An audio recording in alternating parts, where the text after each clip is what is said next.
Well folks, welcome back to the workshop. Today we have an old Makita HR5000K rotary hammer. This is an old donkey of a machine. Very good machine, lasted years and years, like this one obviously has. There's actually no badge on it. It's actually that old. It was actually a riveted on badge. This one has seen better days. Sounds rough.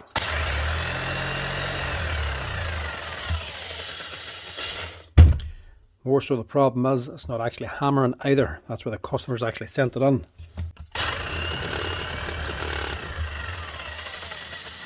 She's sort of hammering but not very well. She's hitting back of the way as well as forward, so a lot of vibrations out of it. We'll just test it on the transformer here.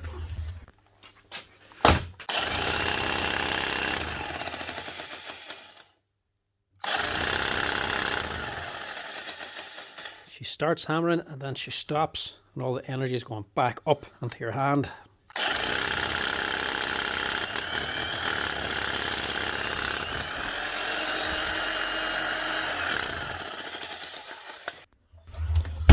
Right, we've problems with it, but hopefully nothing that can't be sorted.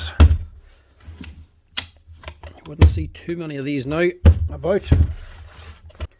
These would have been a popular machine for anybody that would have been using the old tungsten tipped cores, not the diamond tipped ones, the actual tungsten tipped, the ones that actually used hammer action to cut out a core. These here had plenty of torque for the rotation, plus plenty of kick out of the hammer as well for actually coring out a concrete wall. Today you'll be using a diamond core with no hammer action, but if you're using tungsten cores you need something with hammer action. These were very popular for that. Anybody that does coring and still has the old tungsten tipped cores, because they're so expensive, they're not just going to dump them and start going to diamond. They keep getting these fixed up again so that they can keep using the old cores. So she's obviously not hammering right. There's seals going or something up in here. She starts hammering, but then she loses it if you pull it away at all. Plus you're getting a lot of back feed back up into the handle. Sounds like there's also bearings going up in here because she's sounding very, very rough. We'll get under here and see what we can do.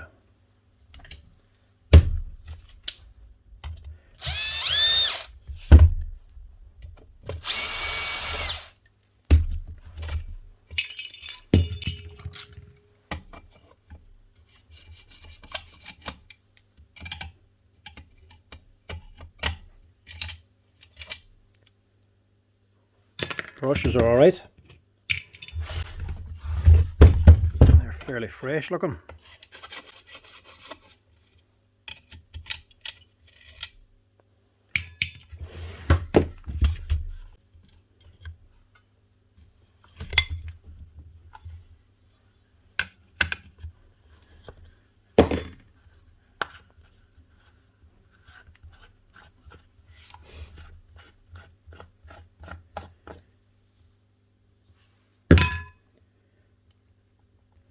Conrod looks okay.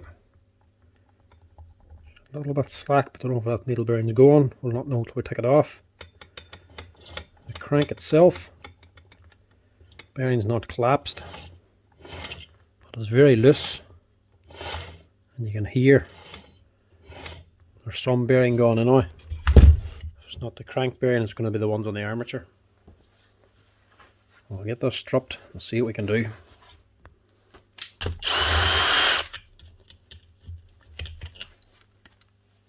And also going to do some of this lead. Not good when the wires are exposed like this. It's not going to pass a pat test.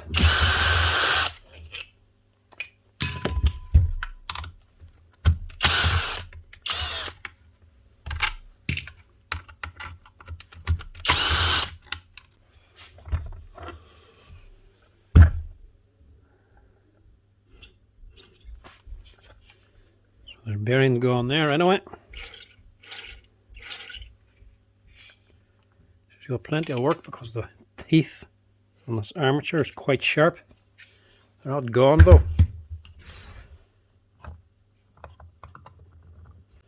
And this bearing on the crank running the piston, that's not gone.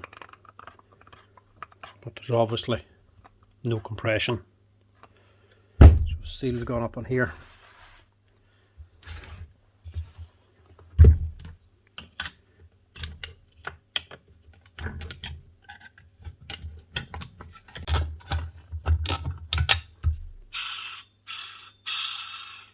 That's gone. And this top one's gone as well. Have to get them out.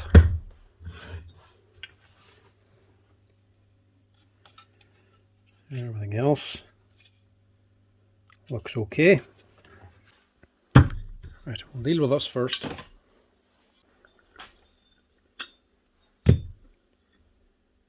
Probably also replace that oil seal too.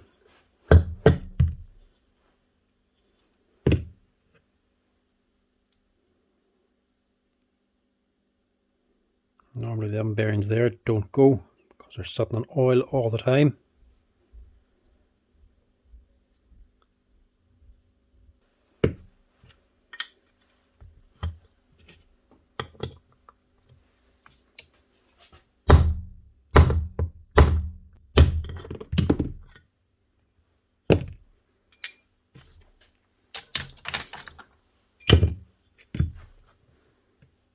Change that.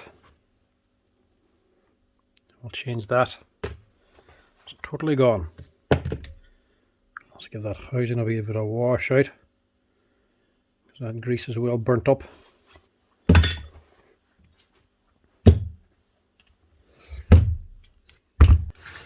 To get onto here, it's not exactly easy. This side's fine. You can just take off this whole hammer pipe end to get to the piston. You can get to the striker as well. But for the hammer pin up on here, to access that, you have to take off this tool holder, which is threaded onto this aluminium housing. Never easy to take off, they're always wild tight.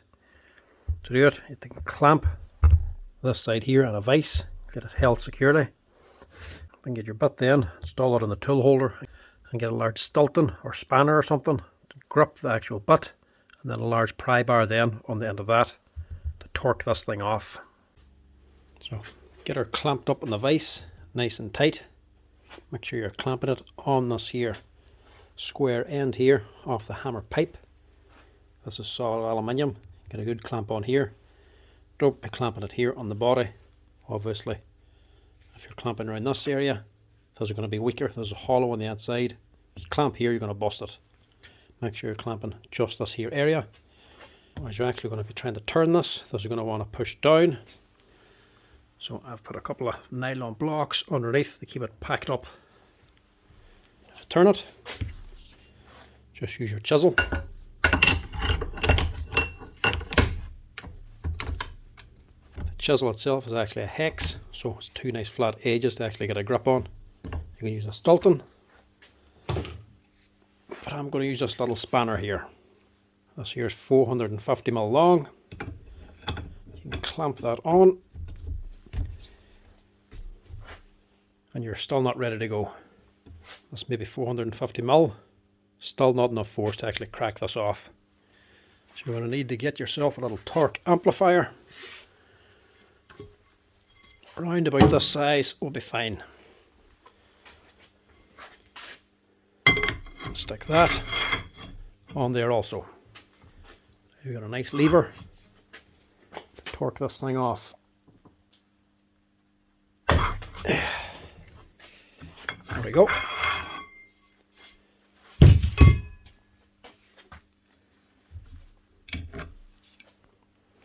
It's actually a left hand thread, so you're turning it to your right to get this to unscrew.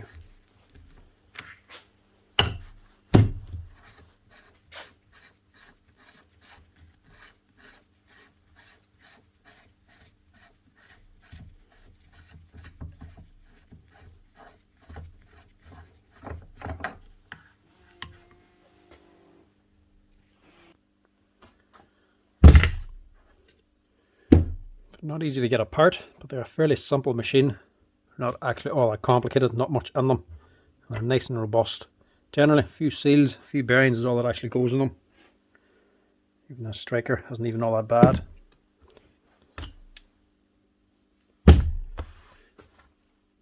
We'll just give it a clean as well. There's two O-rings down in here too. They can sometimes wear out. If they wear out, dirt and grit can get up inside of here, start sticking to all the grease.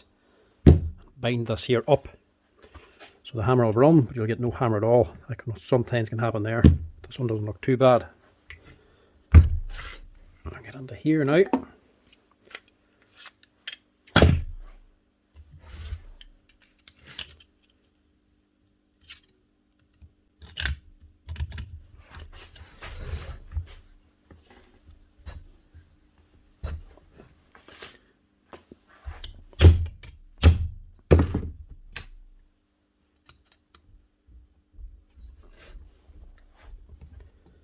Sometimes it'd be easier to slacken these off when the machine's together.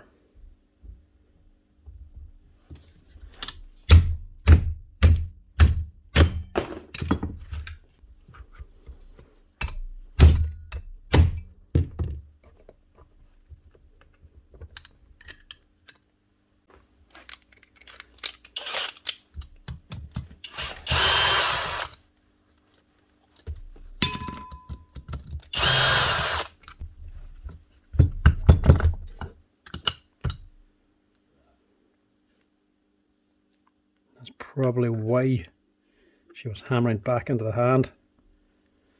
That striker was actually stuck to the piston, so as that was running, two of them were actually moving back and forth together. As you can see, that seal must be worn out.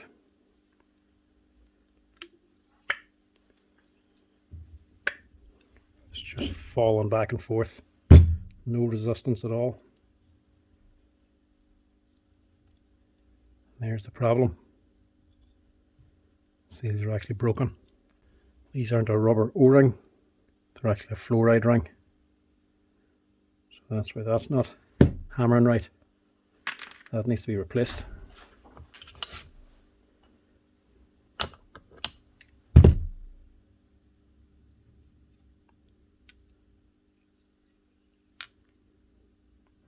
Now that seal isn't as bad. We might be able to use that again because they are quite expensive to replace. Check the price first. If they're not too dear, we will replace them, just the two of them, but if they're well expensive, we might just replace the one.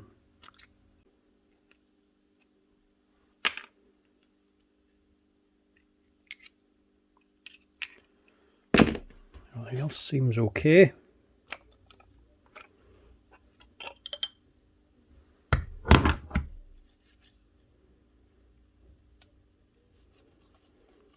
Generally these bearings are quite slack anyway. We might take that off and see what she's like. She sounds like she's growling a little bit. We'll have to just check that out. Everything else should get away with. That bearing there for the crank is fine. Right, give us a good wash down now, get everything cleaned out. We'll see about changing bearings in and see if I have any of these seals. Right, that was an awful lot of work. Not washing it out, getting these parts between old stock and new stock and change part numbers. This took a while to find.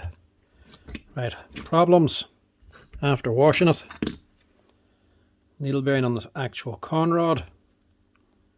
Needles are starting to fall out. One was dropped out when I was washing it, so that needs to be replaced. Couldn't find that for a long time. Couldn't find a replacement one for a long time. Eventually got one on another box. As well as that needle roller. This needle has gone also. Same problem. The needles are starting to fall out, so that has to be replaced. That wasn't too bad. That was on the 5,000 box. Next problem is the actual striker and the piston. The seal's gone on the striker. That's what the main problem was. Those seals have actually been replaced a long time ago, and they're now O-rings. These here O-rings, which were also very hard to find, but as you can see, that O-ring does not fit the original parts. To replace this now, you have to replace these here, actual striker and the piston.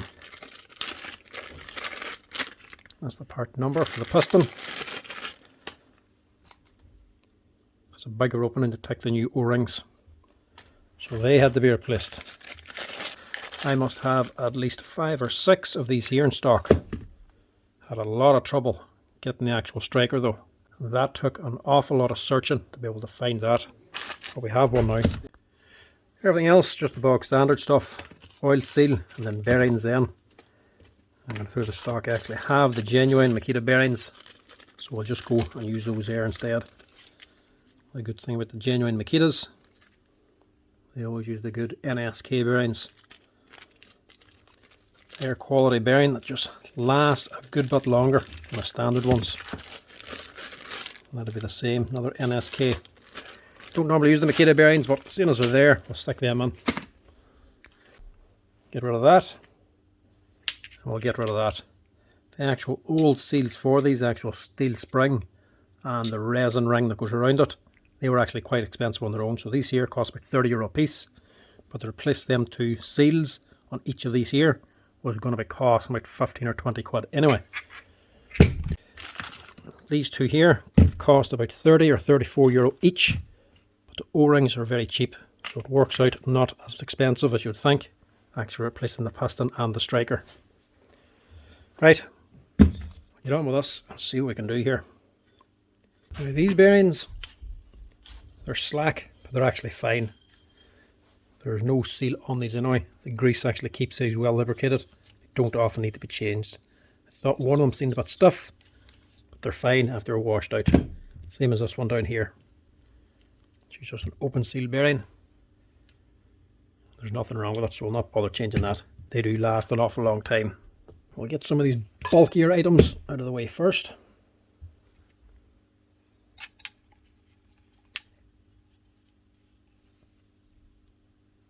Plenty of grease and everything as you go, especially these bearings. Never want them to run dry. Before we put that on, just reinstall these here keyways. There's what little kits, the bevel gear here for your rotation.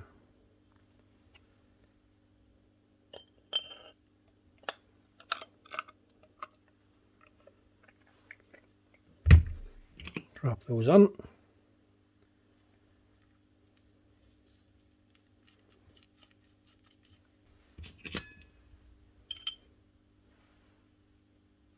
Wear washer over the top of that. And slide on your bevel gear, lining up these wee slots with the keyways.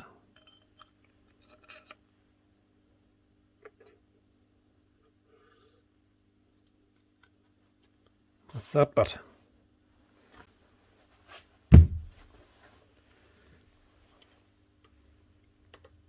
Tool holder as well, good gob of grease.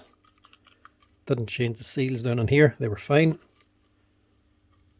They're not giving any compression, they're just mainly for keeping dirt out and the grease in.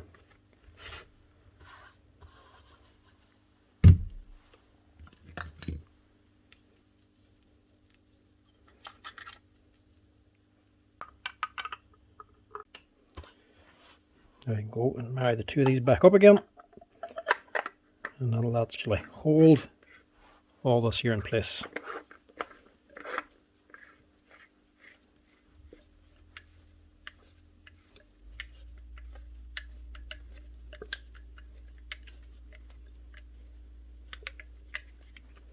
Now I'll just take this over to the vise as well and just tweak this up one last little bit.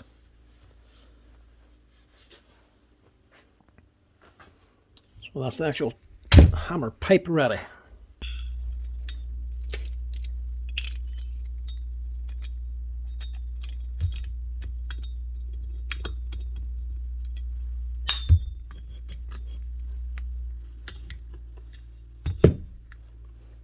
Just keep that little dust shield on there. Get rid of the old bearing. This is a 6200.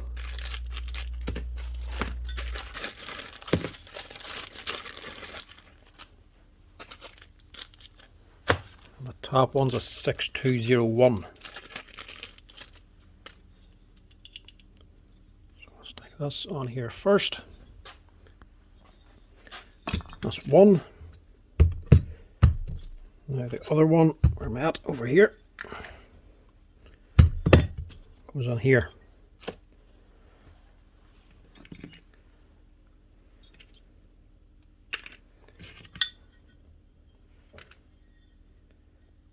Also just change this little O-ring in here as well.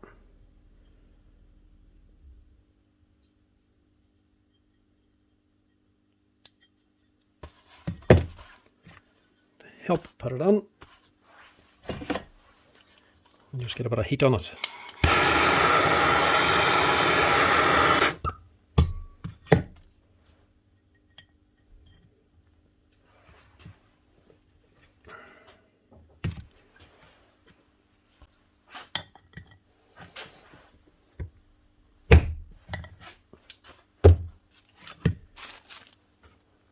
And finish it off then, the oil seal. Generally, that's grand, just hand tight. You don't have to press them on a bearing pressed. You can actually do it by hand, same as the armature.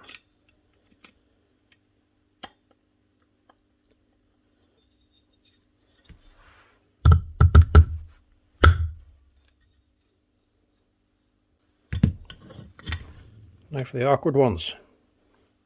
Needle bearings. Best way to get these out is with a bit of heat and a parallel punch.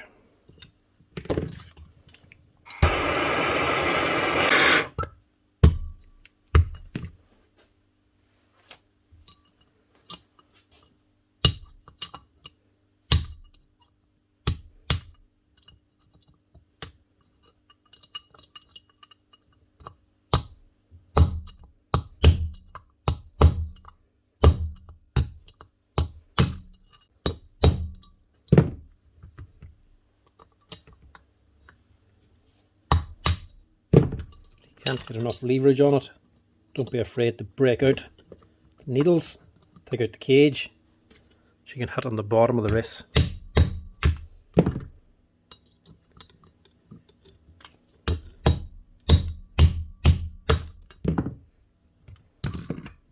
There we go. That muscle one there just allowed me to get on, get a bit of grip on the bottom of it. It's a good thing about these machines, they're all aluminium, they're all metal construction, there's not much plastic on them. So whenever you actually have to change the bearings, you're fine using a little bit of heat. Try to put the narrow side down so it's inside the hammer, the thick side to this side here, because that has all the writing on it. So if somebody needs to change it again, they can easily see the numbers.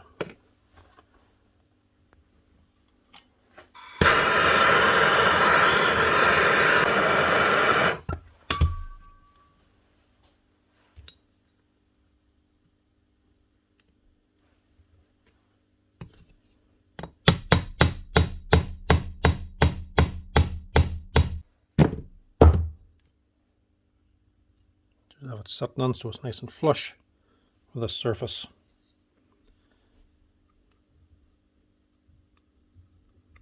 That's her. That's one. Now for the other one. Now, needle bearings of these aluminium con rods, actually quite easy to change. Bit of heat again, heat up the outside. The expansion from the heat should be enough for this here needle bearing to just drop clean out. Then when it's nice and hot, set it down, have the new needle bearing ready, just drop that on, let it cool and it'll be ready to go.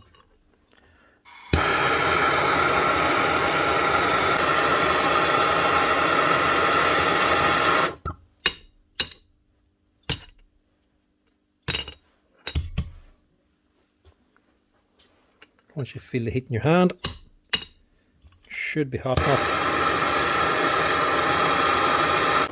to come out.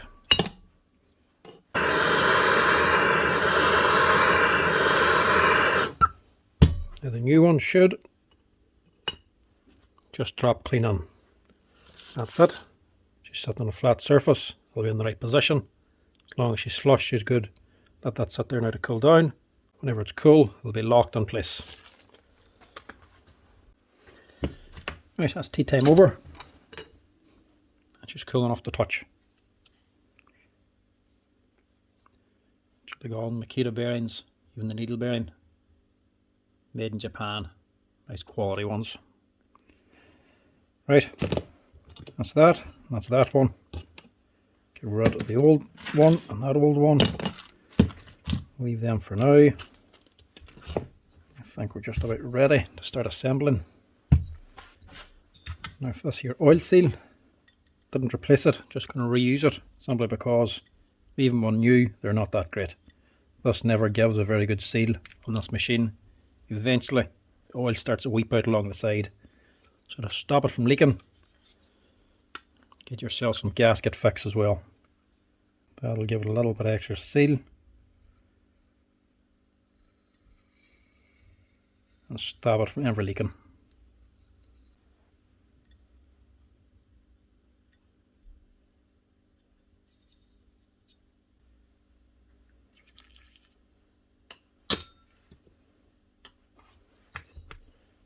Little washer sits down on here.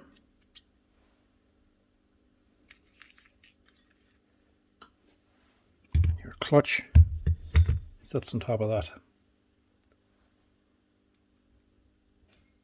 Just make sure there's plenty of grease on that bearing and on them teeth.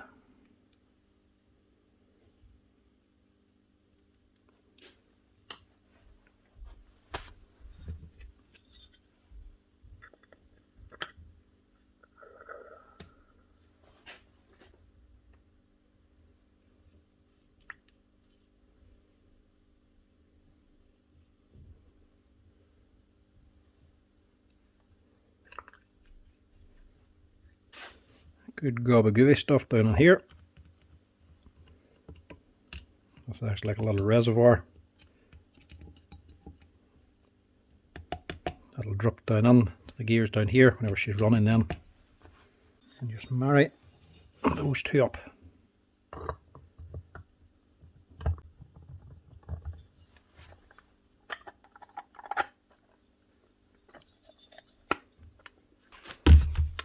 Before I put them on, actually, put the motor onto it, actually just tidy up this lead as well.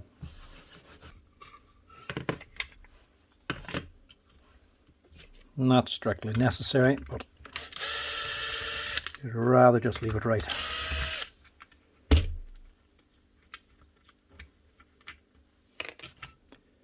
not hard to install that correctly. All you have to do is just take a little bit of length off that lead.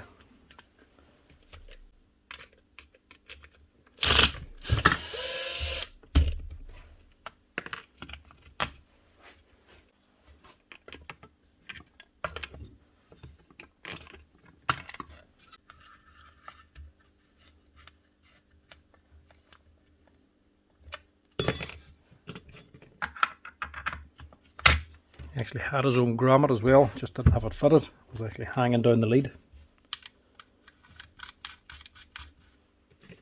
Now, with the lead sorted, put this motor back on.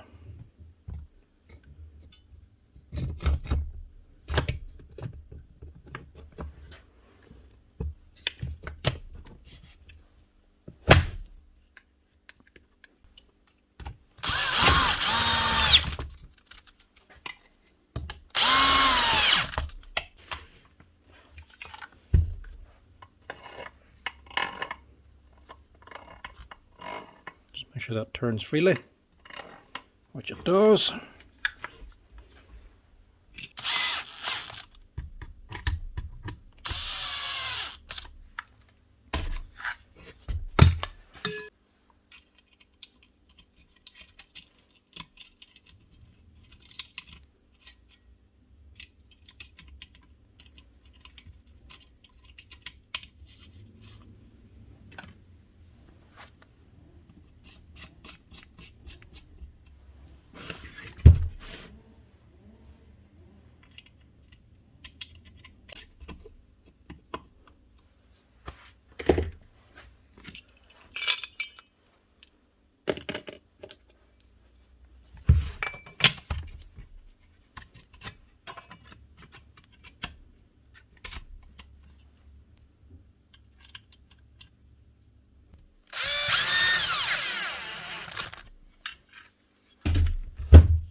I'm going to give on here a good gob of grease.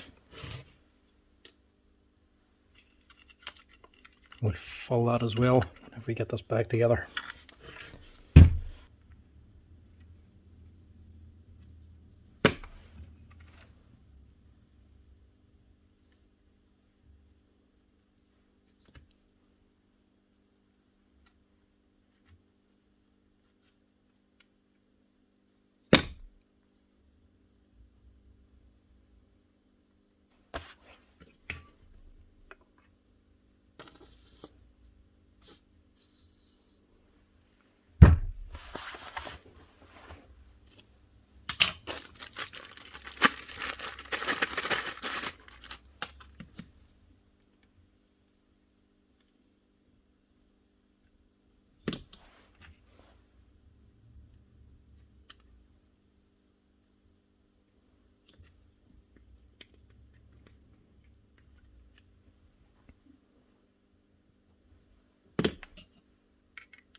Plenty of grease and everything.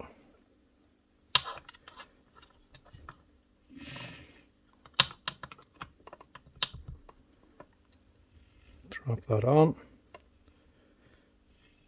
Take it all the way back.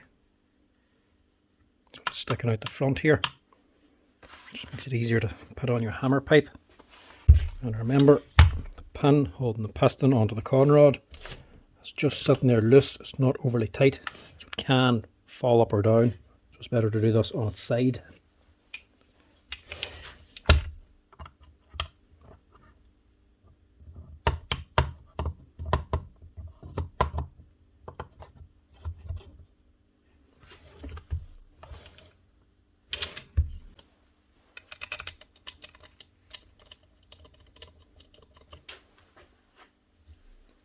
Just get those started, but don't tighten them up.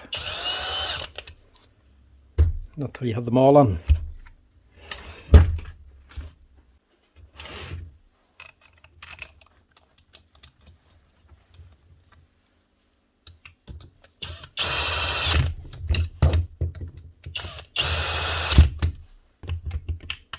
Make sure they're good and tight.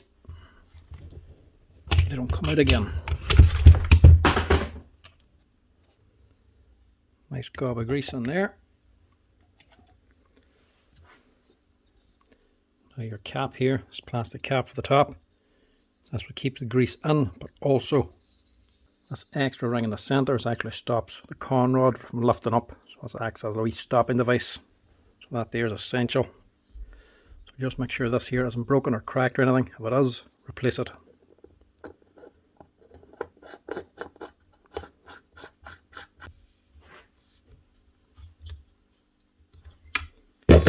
Now, that should be her.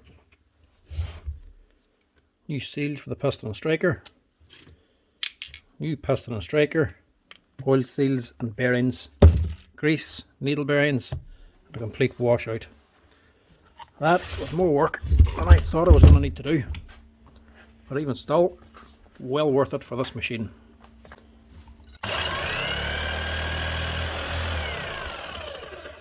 Sounds a lot better anyway.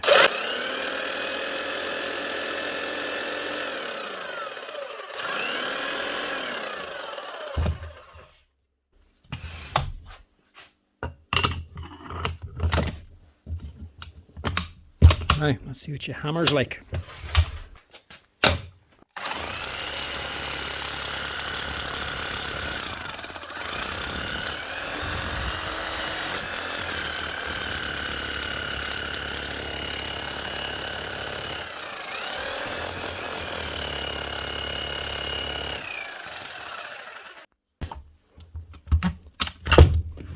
That's one Makita HR5000K. Saved from the dump fixed up again, ready for work again. That one was a little bit more expensive because we actually had to replace the striker and the piston. But like I say, the original seals for these here were quite expensive. The O-rings aren't as expensive, so that offsets the cost of these a wee bit. But anyway, that's how you fix up an old Makita HR5000K. Hopefully that helps somebody out there. I know a lot of people ask how to get this here tool holder off, so hopefully that helps a few people. Thanks for watching, folks. Hope you're enjoying the videos. Give us a wee like and a follow if you're liking them. You can hit the notification button as well, and if you want to support the channel, give us a wee Now, if you want to support the channel, you can also become members. Thanks for watching.